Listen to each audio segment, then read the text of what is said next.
For some reason, I'm stuck when it comes to intros. All right, tell me where to go. All right, you can do it now. Wait. All right, guys, Eternal Hokage here. I'm here taking over the channel once again. I'm here with Andrea. Andrea, you have to introduce yourself, man. Okay. Anyway, guys, we're talking about Boruto Chapter 24. It's another collaboration. We did one on my channel. If maybe you guys checked it out, I don't know, but there will be an end screen annotation for you guys to click on.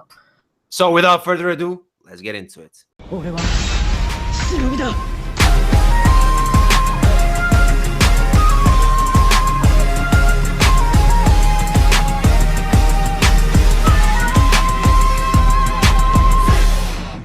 So anyway, guys, me and Adil wanted to briefly mention Jugo's clan and Kawaki. I kind of hinted at this in my chapter 24 review, but here we're going to go a bit deep into that. So I know that a lot of people actually left this in my comment section, and don't worry, I'm not stealing this. This is something that I originally thought of. If you look at the panel where Kawaki starts fighting against Garo, he does something strange with his arm, which kind of looks like the same thing that Jugo used to do when he was fighting in the past. Right, yeah. So me and Eternal Hokage were talking about this, and it looks like a sage transformation, and that's what allows Jugo to do what he does. And also, he has a specific clan that he's from that has certain genetics that allow him to do these type of things, and he can talk to birds and nature, and it comes naturally to him. So then me and Eternal Hokage were talking about how the leader of Korra, why would he pay so much for this kid? You know, he must have thought of something or done a bit of research and say, you know what, this kid is from an abusive family. I can change his psychology and pay a lot for him and nurture him to become my disciple or, you know, successor, and he can do what I want him to do, and he has the genetics to do it. Exactly. And let's say that he's not from Jugo's clan. He must be from some special clan, because as Adil mentioned, you know, Jigen is paying a lot of money from this kid, and you're not gonna, you know, pay, you know, so much for a random child. Now, there's this theory in the fandom. People say that he probably already had the seal, which is why Jigen bought him. But personally, I feel like he didn't have the seal because A, we would see it in the flashback, and B, would he really be able to defeat an Otsutsuki at that age? So, in my opinion, that's false. I don't believe in that. I agree. I don't believe in that. Yeah, and you know what's the thing? People said, well, he could be from Kimimara's clan, because obviously Kimimaro had this crazy ability with the bones and all that. But, and I'm going to have this on the screen, guys. If you look at both Kimimaro, Jugo, and Kawaki, what does this look like? For me, it kind of looks like Jugo's ability. I don't know, man. And I want to clear up one big misconception. A lot of people say that Jugo's power wasn't Sage Transformation and that it was from Orochimaru's curse mark, right? It wasn't. Orochimaru was researching Jugo's ability, and based on that model, he created the curse mark. But Jugo didn't literally have a curse mark. It was because of his Sage transformation abilities. Yeah, you're right. Yeah, you picked up on that. I was about to say that. I was like, oh shit, and Hokage dropped that knowledge bomb on these bitches. Yeah, but you know Kawaki, how old is he, do you think, in this chapter?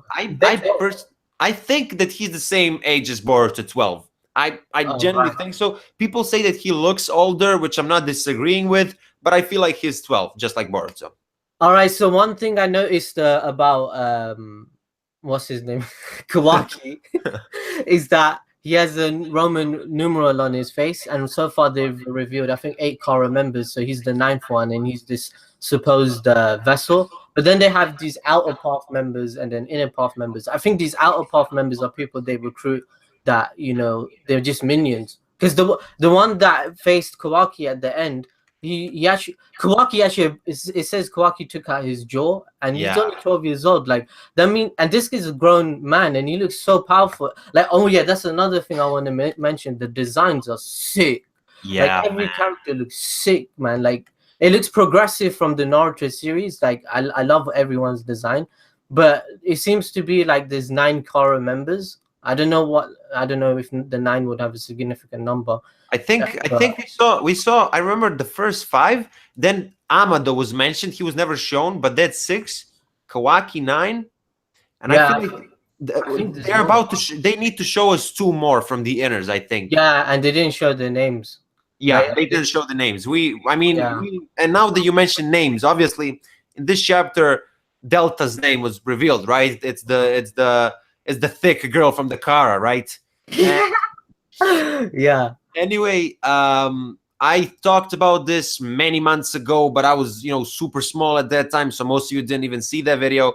But both me and Adil and pretty much 90% of the community agree that she probably has some new godly dojutsu. What do you think, Adil? Yeah, I noticed that as well. We were talking about before filming. They clearly, in every panel that she has, her eyes have lines through it. So obviously, it might be a new dojutsu, a new eye power, and the Jigen or whatever his name is. I've noticed in every single panel, his eyes are filled out with black. Yeah. So he might have a new dojutsu as well. I personally think this Jigen dude is he's like he might be a Notsuki or something. He's an alien, or because we were talking about before filming that he has this power that no one else has in Boruto or Naruto that they've shown, where I think in page 8 he rewinds time or something. And I know they've been introducing space-time ninjutsu with like Sasuke traveling through dimensions and shit. And this dude, I know you want to talk about this because you were mentioning. No, but this is, as you said, they introduced space-time ninjutsu, but this is on a whole new level. And I'm also gonna have the page that we were discussing on the screen right now. If you guys pay attention, he didn't use the old table to create a new one. He literally created a new table out of nothing. And I don't know if you guys saw Bleach, but this definitely gives me some Orihime vibes because she had a similar ability. I'm not saying it's the same, but you get the point. Now, the question is, to what extent could he use this power? Does this mean that if you, I don't know, injure his body, he can just recreate that part? And does he utilize chakra for this? There are so many questions. But Adil, do you think that this guy could potentially defeat Naruto or Sasuke in the future? Do you think they're gonna make him that overpowered? 100%. This guy, this new space-time ninjutsu or whatever he has, it reminds me of Jotaro from from Jojo's, yeah. From Jojo, right? Jotaro has such a similar powers. It's literally the exact same thing. But Jotaro, he fixes and changes time from things that already exist. But this guy's creating things out of nowhere. And then I was like, it kind of looks like Izanagi. Is it Izanagi where the space-time is Nisat Genjutsu where they can alter space-time? But this is even more OP than that. So this guy's creating things out of nowhere, and his eyes are jet black. I definitely think he's like some sort of alien, and they keep calling, the vessel, that. So I think the Kawaki, like, maybe he wants to possess him. He wants him to be the perfect being. I definitely think like this Jigen guy is the one that gives people powers. Yeah. Something or some curse mark or something. Like he seems like some broken guy that, with this space-time ninjutsu, maybe that's why what Kawaki meant is I'm gonna send you where I sent Naruto, because this guy's broken the game. Exactly. A lot of people kind of don't pay attention to this, but I also think that it's possible that Naruto is sent literally to a different dimension or to a different planet. I don't even know. And I want to briefly mention something. You mentioned how obviously there's a chance that Jigen is an alien. If you guys, watch movies or whatever, you will notice that many times aliens have black eyes, literally black, empty eyes. And when you look at Jigen, as Adil mentioned, it's literally black. It feels empty. It's dark. And it's definitely giving me some alien vibes. He could potentially be a celestial being or something like that.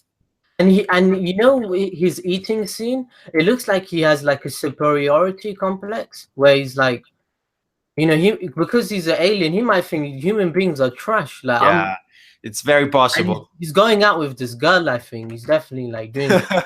Because honestly, the interaction, and he was joking with her, that something's definitely going on there. I don't There's know. something going on, definitely. But this begs the question. Um, it doesn't even matter if he's an alien or not. But the thing I'm thinking about right now, let's say I'm gonna go back to Kawaki. Let's say Kawaki is from Jugo's clan, and Jigen is obviously definitely more powerful than Kawaki. He's probably on Naruto's level or something like that. What could Jugo's ability from the Jugo clan bring him? Is there, excuse me, is there more to it? Because, like, despite the fact that this is Sage transformation, it's still like there has to be something more to it because a fucking potentially an alien is looking for this power in this boy. I don't know, man. There are so many questions to be answered in this manga. Yeah. You know, when like Kawaki's obviously rebelling, that's why he ended up there, right? And he keeps saying, "Oh, these guys are chasing me." But one thing I want to mention, you know, when he woke up, yeah, this guy's chakra levels must be insane, because you know, when he woke up, it was like some Super Saiyan shit. Yeah, like, so much, it freaking exploded. You know, all of them got pushed back. It looks freaking sick, but I'm like, this guy, yeah, they're trying to do the power. You know how you mentioned on Twitter, they're trying to fix the power scaling. yeah, Because they're making Kawaki OP, man. definitely. Like, I definitely think Kawaki at this age, he could probably kill Konohamaru on his own. Yeah, I mean, Konohamaru is taking so many L's in both the anime and the manga. You know what's the worst thing? There's this novel that came out, I think, recently, the Sasuke Shinden novel and the Naruto one. Yeah, yeah. And, you know, somebody, Organic Dinosaur from Twitter, she was translating a lot of scenes, and I even think, don't quote me on this one, guys. If you have some knowledge about this, let me know in the comment section. But I think that Konohamaru took an L in the novel as well. That's what I saw. I'm not 100% sure. It wouldn't surprise me because this man can't do any fucking thing in the anime or in the manga. Bro, I'm telling you, I made a video. I said, this guy is not becoming Hokage. There's no way Konohamaru is becoming Hokage. He's too trash in the manga now. Definitely, bro. And it's a sad thing because, you know, I reckon, I don't know for you, but I'm a fan of Konohamaru, and it kind of sucks that, you know, they gave him so much spotlight by the fact that he defeated literally Pain, one of the Pains, when he was a kid. And then you see him struggling against Zetsu, struggling to do pretty much anything. Do you remember when Boruto was having his first mission? He was fighting against some trash bandits, and he did defeat him, but he had to struggle so much against this shitty bandit. I don't know if you remember. Like, I don't know, man. Yeah, I do. I agree. I agree. I don't know what they're doing to his character, man. It's just messed up, you know. He's definitely not becoming Hokage. He's 28 years old. I think the way they're setting it up is how, you know how Hiruzen, the third Hokage, became old. I think Naruto's going to become like 50 years old, and Sarada's going to be 25, 28, and she's going to become the next Hokage. The first. You know what's the craziest thing? This is also a very old video from when I had like a couple of hundred subscribers. So again, pretty much nobody saw this, but back, I don't know how many months ago, but I made a video talking about the ending of Boruto and how I see it. And one of my predictions was that at the end of the manga, we're gonna see like a time skip. Obviously, you know, Boruto, Sarada, they have kids. I don't know, Soruto, Baruto. I don't really know. Yeah. And then you see Naruto stepping down and giving the Hokage title to Sarada. That's how I see the ending. Literally, 100%. The same thing you just said. You know. I agree. So we'll see about that. All right, another thing I want to mention, guys, is you know, I know there's memes out there, everyone makes fun out of it, how, you know, freaking heck, the way they're designed and shit, the way that they talk, man, everyone's so edgy in this goddamn, like, Boruto. Like, you know, Kawaki is the most edgy looking guy ever. He has ear piercing, a tattoo on his eye, man has dyed hair at 12 years old, half buzz cut, undercut. Man went to the barber, got that fresh trim. Yeah, everything, right? He looks good, I'm not gonna lie. Yeah, anyway, he's like edgy like Sasuke when he was young. He calls everyone, he's rude, but he's so rude. He calls everyone also for. I think they might introduce like F this, F that, blah. He's just gonna fucking swear and everything. But the thing is, I think the backstory they gave him so good because you know, it justifies everything the way he is and why he's edgy and why he talks the way he does. I really like that. And chapter was just so sick. It's on Naruto levels. I was talking about that with Eternal Hokage. Like, Boruto's sales and everything, they're super high, man. Yeah, and they're rising all the time. 'Cause, a lot So of he's my, definitely making money. So I mean, it's just the way it is. Because I don't know any statistics right now, but a lot of my subscribers tweet this at me all the time. They even told me to make videos. I just didn't want to make a separate video saying Boruto earns money, right? yeah, yeah, Boruto is making a lot of money as a series. I believe a couple of weeks ago it was the most watched show on TV Tokyo for a certain day. It's like, the manga sales are increasing.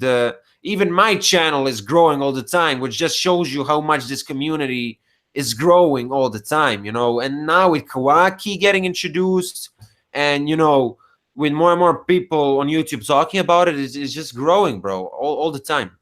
yeah, 100%. But oh yeah, I forgot to mention another thing that makes Kawaki edgy. He has that piercing as well on his eye. This Yeah. guy's this. I just can't. I just love the design. But that woman's interaction with Kashin Koji. This is the last thing I want to mention. Yeah. Do you think Kashin Koji has a higher rank than her, or do you think it's the same rank? Because they don't seem to get along. What's the thing? This is something that because I'm also gonna mention Bleach for a second. You told me that you saw first 100 episodes or something like that, so you might not know this, but in Bleach you have this villain group called Espada, and they have numbers on themselves, just like the Kara members, which is Boruto is directly taking inspiration from that, I believe. And I've seen a lot of concepts that Boruto is getting not motivating, inspired from by Bleach, and I'm probably gonna make a separate video. I'm not gonna get into that, but basically in Espada, for example, if you have number 1, that means you're strongest. Number 2, second strongest, and so on. Of course, you have some exceptions to this rule. There's this guy called Ulquiorra, who's probably the strongest. And then you have Kara members with these numbers. Now, Delta has number 1 on her forehead. Yeah. And assuming that these numbers represent power scaling, she would probably be the strongest, I guess. But it's not guaranteed that, these numbers represent power, right? But then again, if you look at her dojutsu, it looks like some advanced version of the Rinnegan. I don't know, man. But I feel like, I don't know, man. If you when you ask something like that, does he have a high rank? I generally don't know what to say. I don't know if they're equal, not. People need to stop saying Kashin Koji's Jiraiya. They need to stop saying he's Konohamaru's parents. All this bullshit stuff, man. What the It's just cringe, man. I know. It's just bullshit. He does look like Jiraiya, but he's not. He's just... Do you know what theory I heard a couple of days ago? And I swear to God, I'm not trolling. I'm not gonna name the YouTuber who said this, but there was this theory that Kawaki. No, just give me a second. The theory is too bad for me to process it. Wait. The theory was that Jigen is Kawaki from the future, and then he came to the past to save himself. That's why he adopted Kawaki. Oh, it's just a fucking bad theory. Oh man, I don't know, man. But anyway, guys, let's just end it here because I feel like this video is too long. Me and Adil, we wanted to, I guess, focus more on powers because I did my review where I went balls deep, right, on all the symbolism, stuff like that. Adil's gonna do a separate video about the chapter on his channel as well. So anyway, guys. So anyway, guys, make sure to check out the last collab we did for Adil's channel. It's gonna be at the end screen of this video, and what the fuck? What happened? I'm let me just repeat that final part, okay? So anyway, guys, make sure to check out the collab video. Sorry, I'm sorry. I'm sorry, man. No problem. They're gone. Okay, it's gonna be even more funny now. Okay. Okay. I'm definitely gonna keep this in the video. Definitely. Let's just end the video like this. Yeah. Anyway, guys, just click the fucking link at the end of this video. I'll see you guys later. See you guys.